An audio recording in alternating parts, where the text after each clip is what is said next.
ٹھیک ہے عمران، ہمیں یہ بھی اپڈیٹ کیجیے گا، ناظم آباد میں رینجرز اور ایس آئی یو نے بھتہ خوروں کے خلاف کارروائی کی ہے، اس بارے میں کیا تفصیلات ہیں آپ کے پاس؟ یہ جو ہے وہ تاجروں اور کاروباری حضرات کو جو ہے بھتہ خوروں کی جانب سے جو ہے مسلسل جو ہے وہ کالیں اور پرچیاں جو ہے موصول ہو رہی تھی، جس کے اوپر جو ہے وہ مقدمات بھی درج ہوئے ہیں، اور اس کے بعد جو ہے وہ ایس آئی یو جو اسپیشل انویسٹیگیشن یونٹ ہے، جو بھتے کے کیسز جو ہے وہ ان کو یہاں پر جو ہے تفتیش کے لیے دیے جاتے ہیں، جس کا سراغ لگانے کے بعد رینجرز کے ہمراہ جو ہے ایس آئی یو کی ایک ٹیم نے ناظم آباد گلبہار کے اندر کارروائی کے دوران جو ہے بھتہ خوروں اور چھاپہ مار ٹیم کے درمیان فائرنگ کا تبادلہ ہوا ہے۔ فائرنگ کے تبادلے کے اندر ایک بھتہ خور جو موقع پر ہلاک ہو گیا، جبکہ ایک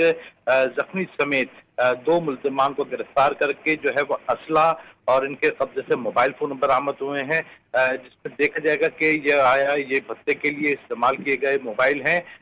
یا کوئی اور ہے،